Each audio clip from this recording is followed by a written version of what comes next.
আশহাদু আল্লা ইলাহা ইল্লাল্লাহু ওয়াহদাহু লা শারীকা লাহু ওয়া আশহাদু আন্না মুহাম্মাদান আবদুহু ওয়া রাসূলুহু। আম্মা বা'দু ফাউযু বিল্লাহি মিনাশ শাইতানির রাজীম। বিসমিল্লাহির রহমানির রহিম। মোহতরম সভাপতি সাহেব, ন্যাশনাল আমির সাহেবের নির্দেশক্রমে খাকসার কৃতজ্ঞতা জ্ঞাপনের মধ্যে সর্বপ্রথম এবং সর্বাগ্রে আল্লাহ তাআলার কৃতজ্ঞতা। কেননা আমরা এইবার খুব স্পষ্টভাবে অনুভব করেছি যে একমাত্র আল্লাহ তাআলাই আমাদের রক্ষক, আল্লাহ তাআলাই আমাদের কার্যনির্বাহক, এবং সম্পূর্ণভাবে আল্লাহ তাআলার কাছে আমরা যে দোয়া করেছি, যে দুর্বল দোয়াই করেছি, সেই দোয়ার ফল আমরা অনুভব করেছি যে এই জলসার মধ্যে দিয়েও আমরা পেয়েছি। হুজুর আকদাস আইদুল্লাহ তাআলা বিন নাসরিল আজিজের ভালোবাসার কথা আপনারা শুনলেন। হুজুর আকদাসের এক একটা ছোট্ট ছোট্ট কথা হুজুর আমাদের চিঠির উপর লিখে দেন। এক একটা শব্দ আমাদের জন্য অনেক বড় পথ প্রদর্শনের কারণ হয়েছে, অনেক আমাদের একেবারে সঠিক জায়গায় গাইড করেছে। এবং হুজুরের যে সদকা, যে দোয়া এর কথা আমাদের দৃষ্টি আকর্ষণ করেছেন। আল্লাহর ফজলে সারা বাংলাদেশে অনেকগুলো সদকা হয়েছে। সংখ্যাটা জলসার আগের দিন পর্যন্ত ৩৩ ছিল, তারপরে আরও বেড়েছে। তো এই আরও বিভিন্নভাবেও সদকা হয়েছে, এছাড়াও হুজুরের নামেই হয়েছে।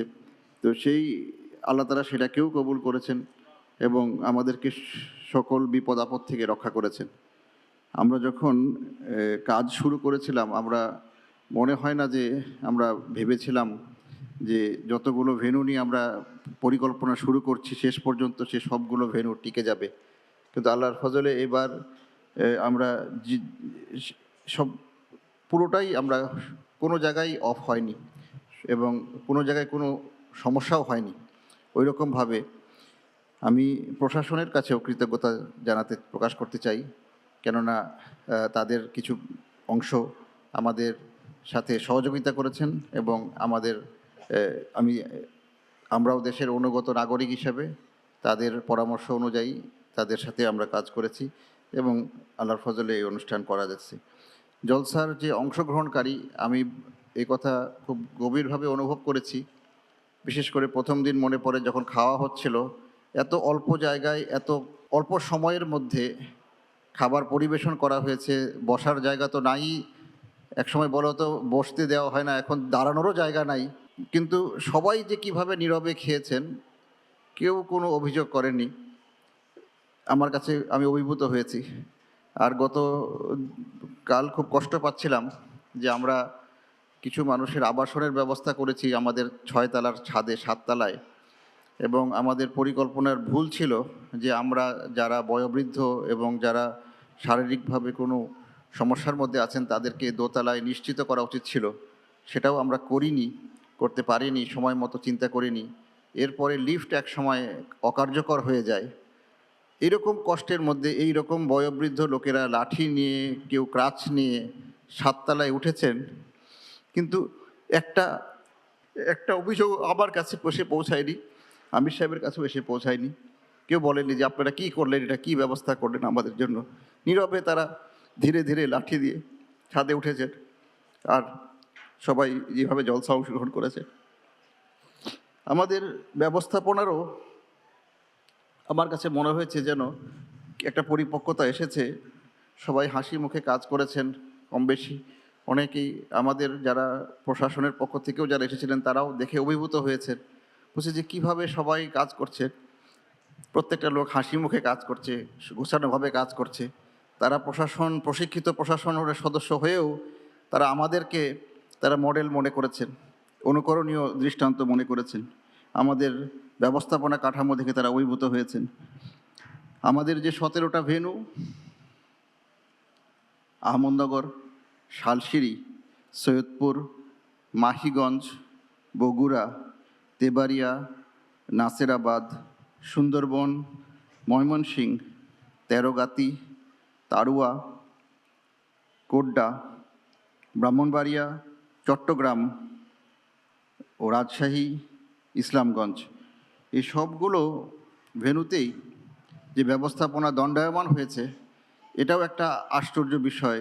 কেননা আমরা না খুব একটা দিক নির্দেশনা দিতে পেরেছি, না তাদের সঙ্গে বসতে পেরেছি, না তাদের বাজেট অনুযায়ী চাহিদা অনুযায়ী অর্থ সরবরাহ করতে পেরেছি, কিন্তু তারাও একটা অদ্ভুত আন্তরিকতার সাথে সেখানে দণ্ডায়মান হয়েছেন। এবং আমরা যতবার খবর নেওয়ার চেষ্টা করেছি ব্যবস্থাপনার কাছে এবং যারা অংশগ্রহণকারী তাদের কাছে, আমরা অভিযোগ পাইনি। আল্লাহর ফজলে সবাই ব্যবস্থাপনাও ধৈর্যের সাথে কাজ করেছে, যারা অংশগ্রহণকারী তারাও অত্যন্ত ধৈর্যের সাথে সকল সমস্যা মেনে নিয়েছে এবং সুন্দরভাবে অংশগ্রহণ করেছেন। তা আমি আপনাদেরকে বিশেষভাবে আমির সাহেবের সাথে কথা হচ্ছিল, আমির সাহেব খুব মনে কষ্ট ছিল ওনার যে সবাইকে আমরা এক জায়গায় ডাকতে পারিনি, কিন্তু আপনারা জামাতের যে সিদ্ধান্ত যে আপনারা ওখানেই থাকেন, ওখানেই জলসা করেন, এই সিদ্ধান্তকে আপনারা যেভাবে খুশি মনে গ্রহণ করেছেন এবং সেটার উপর আমল করেছেন, সেটার ফল হলো এই যে আল্লাহ তাআলার ফজলে আজকে আমরা গতকালকে রিপোর্ট অনুযায়ী, আজকে রিপোর্ট এসে হয়তো এখনও পুরোপুরি হাতে আসেনি, গতকালকে রিপোর্ট অনুযায়ী আমাদের হাজিরার সংখ্যা 10,000 ছাড়িয়ে গিয়েছিল। এটি আল্লাহ তাআলার অশেষ ফজল যে বাংলাদেশের জলসার ইতিহাসে 101তম জলসায় আমরা এই মাইল ফলক অতিক্রম করতে পেরেছি। গত বছরও এই সংখ্যা 7,297 ছিল জলসার শেষ দিনে। তো এটা আল্লাহ তাআলার অশেষ অনুগ্রহ। এবং যারা বিভিন্ন ভেন্যুতে যারা কাজ করেছেন, তাদের যে ভেন্যুতে যারা কাজ করেছেন এবং যারা অংশগ্রহণ করেছেন, তাদের বড় এইখানে কৃতিত্ব অনেক বড়। আর আমি এই কথাটাই যে আমার আমার মনে আছে অনেক জলসায় কাজ করেছি, কিন্তু সবসময় মনে হতো অনেক ব্যস্ত থাকতাম, অনেক কাজ করে কোলানো যাচ্ছে না, খাওয়ার সময় পাওয়া যাচ্ছে না।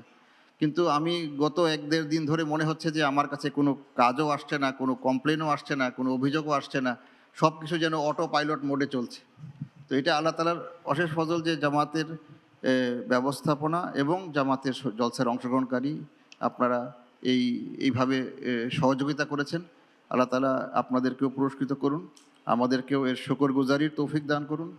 আর একটা কথা বলিনি, আমির সাহেবেরও এটা সবসময় কথা থাকে যে আমাদের জলসা তো আমরা করে ফেলি, হাঙ্গামি কাজে বাংলাদেশ জামাত খুব যোগ্য।